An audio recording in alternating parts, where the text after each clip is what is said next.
Hello and welcome to my presentation of our paper, Not All Code are Create2 Equal. In a nutshell, I study an unintended way to change the code of a smart contract. My name is Fröwis and I'm a PhD student at the University of Innsbruck in Austria. This research is joint work with Böhme.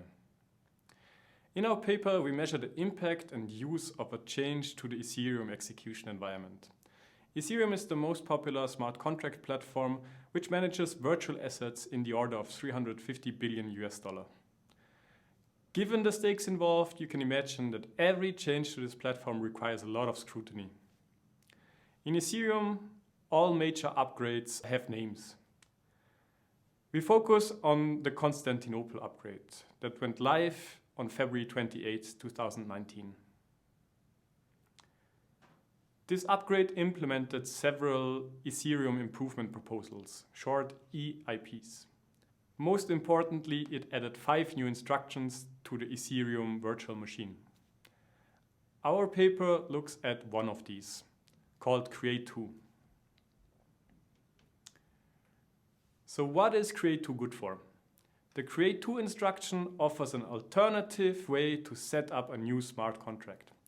Before that, the create instruction without the to was the only way to do that. The difference between create and create2 is how the address of the new smart contract is calculated. Recall that the address is the unique identifier of all accounts on Ethereum. Confusing addresses can mean losing a lot of money. The rationale behind introducing a new way for calculating addresses is pretty involved. It allows for the counterfactual instantiation of a smart contract. This lets users pre-commit to deploy a piece of code to a specific address without immediately claiming this address, meaning to actually deploy code. This motivation becomes apparent when you start to parse the Ethereum improvement proposal. Create2 allows interactions to be made with addresses that do not yet exist on-chain, but can be relied on to only possibly eventually contain code. Of course, not any code, but code that has been created by a particular piece of init code. Keep in mind that we are now dealing with different kinds of code. I'm explaining this later. Now to the last fragment of this quote. Important for state channel use cases that involve counterfactual interactions with contracts. Here the authors speculate that counterfactual instantiation could simplify the adoption of state channels, an often advertised scaling solution. However, our measurements are not primarily motivated by this intended use case of the new instruction. Rather, we are interested in understanding its presumably unintended side effects, since they raise security concerns. I think this forum post summarizes it pretty well. Create2 allows contracts to change in place after being deployed. The post continues with technical details. This is because although Create2 includes a hash of the init code in the address generation, the same init code could intentionally generate arbitrary contract code. Mind that init code popped up again. The next sentence articulates the concerns. Users interacting with a seemingly benign contract earlier could suddenly be interacting with a newer contract at the same address, which implements a completely different, potentially malicious functionality. This is fascinating for a number of reasons. First, by allowing in-place updates, Create2 breaks a well-known invariant of the Ethereum platform. Code hosted at an address can never change. Every way to update code before the Constantinople upgrade relied on changing references to accounts. This technique is also known as the proxy pattern. Second, the update functionality itself is a side effect. None of the advertised use cases depend on the update feature. The only justification we found for allowing this unintended side effect was efficiency. Third, it becomes impossible to tell if a contract can be updated by looking at its source code.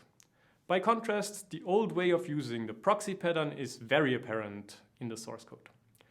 For updates with Create2, neither the source code nor the compiled bytecode do reveal if updates are possible. All this called for a systematic study. Before we can advance to our measurement method and results, let me explain how updates work on a slightly more technical level. So how can one use Create2 to update code hosted at a particular address? The first thing we need to understand is how addresses are calculated when a new contract is created. If we create a new smart contract with the legacy create instruction, the address of the new account is derived from the address of the deployer and the nonce. Both are combined deterministically by some encoding, hashing, and the truncation to 160 bits. The nonce is a monotonic counter as defined by the protocol. Every transaction increments this counter by 1. The nonce guarantees that the address calculation is never invoked with the same arguments. This makes address collisions very unlikely. When Create2 is used to create a new contract, its address is calculated differently. With Create2, the address does not depend on the monotonic counter anymore, but on a seed and the hash of the initialization code. One important difference here is that all arguments of the address calculation function can be controlled by the user. This means that address collisions can be triggered on purpose by using the same values for deployer, seed, and init code in 2 different transactions. So what happens when such a collision occurs? Actually, not too much. In preparation for Create2, EAP 684 was implemented. It mandates that transactions creating such a collision have no effect. But there is a way around that. Ethereum supports a way to delete accounts by invoking the instruction self-destruct. By first deleting the account, we can circumvent the check introduced by EAP 684. This allows us to reopen an account that was deleted before. We call this a resurrection. A careful observer might say, but Create forces us to commit to the code of the account in such a way that the address would change if the code changes. That means we can only reopen the same account, but we cannot change its code. Unfortunately, this is not true. To understand why, we need a short excursion into how deployments work on Ethereum. If we create a new smart contract, regardless whether with Create or Create2, we have to provide the so-called initialization code. It is responsible for setting up the new account. This includes setting up an initial state to values in storage, like the owner in our example here. Now, 2 things are crucial to understand code updates via Create2. First, the return value of this initialization code is the actual program hosted at the address. And second, the initialization code is not restricted to setup values. Like any code running on the Ethereum virtual machine, it can communicate with its environment. So how do we use the last 2 observations to enable code updates via Create2? Let's go through an example. This initialization code here returns different values depending on the state of its environment. Here, the block number. Before block 1 million, this code would initialize the account with program A, returned in line 6. After that point in time, it would deploy program B, returned in line 3. Observe that the program stored in the new address changes, but the initialization code is the same. Therefore, the address stays the same if the seed and deployer are held constant. A necessary but not sufficient condition for code updates via Create2 is that the return value of the init code depends on the environment. We call code that is not dependent on the environment static. With this knowledge, we are in a position to draw a decision tree. Let's assume we want to know if our contract 0x.beef can update its code. The first and obvious question is, was it created before the Constantinople upgrade? If so, we are fine. The code hosted at the address cannot change. If it was created afterwards, we must check if it was created using the Create2 instruction. If it's not created by Create2, then it gets more complicated. There are situations where contracts created by the legacy create can be overwritten. In the interest of time, let's assume these edge cases do not exist. Our paper, of course, has all the details. Resurrections only work if the account can be deleted. This means a self-destruct instruction must be reachable in the program. If all the conditions are fulfilled up to this point, we call the account resurrectable. The last question is if the init code is static or not. Only if it's not static that it can return different values depending on the state of the environment. I'm sure you agree that it would be a bit too much to expect that every user goes through this checklist before interacting with a smart contract. Given that the side effects of Create2 are rather far-reaching and unanticipated, we asked ourselves, how relevant is this in practice? We ran a measurement study using data from 2 months before the Constantinople upgrade until the 13th of July 2021, just before the London upgrade. We set out to measure 2 things. First, we look at the actual updates that were carried out. Measuring the actual updates executed using Create2 is straightforward. Whenever we encounter a successful deployment transaction that creates an address which has been populated before, we have found an instance. Second, we tried to measure the potential for future updates. So which contracts fulfill the necessary conditions for an update via Create2?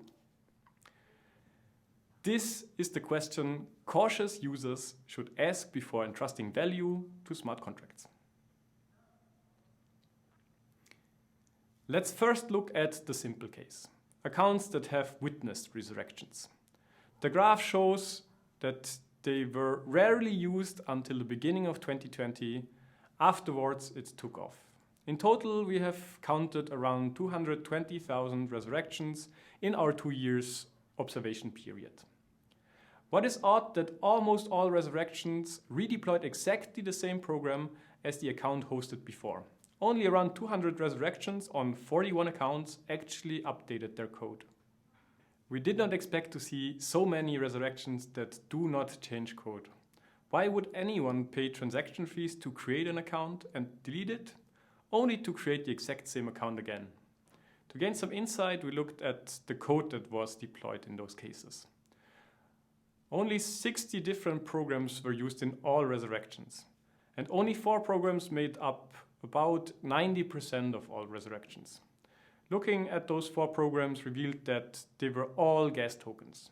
In a nutshell, gas tokens offer ways to hedge against gas price variation. We found that gas tokens exploit the more predictable addresses of Create2 for efficiency, meaning to save gas. We also looked closer into the 41 accounts that changed their code via Create2. All of the accounts are opaque and we didn't find source code for any of them. But the volume and value of Ether and tokens they handle is significant. Tags and comments on EtherScan, as well as some community sources regarding miner extractable value and front-running, suggest that many of the addresses belong to front-running infrastructure. Many of these accounts use vanity addresses, which indicates tech-savvy users and suggests that the accounts are meant for longer-term use. While we could not fully untangle the exact purposes, we conjecture that the Create2 update method makes front-running bots slightly more efficient. This is plausible as it requires less indirection than, say, the proxy pattern. If you want to dig deeper, please look at the list of our reverse engineering results in the appendix of our paper.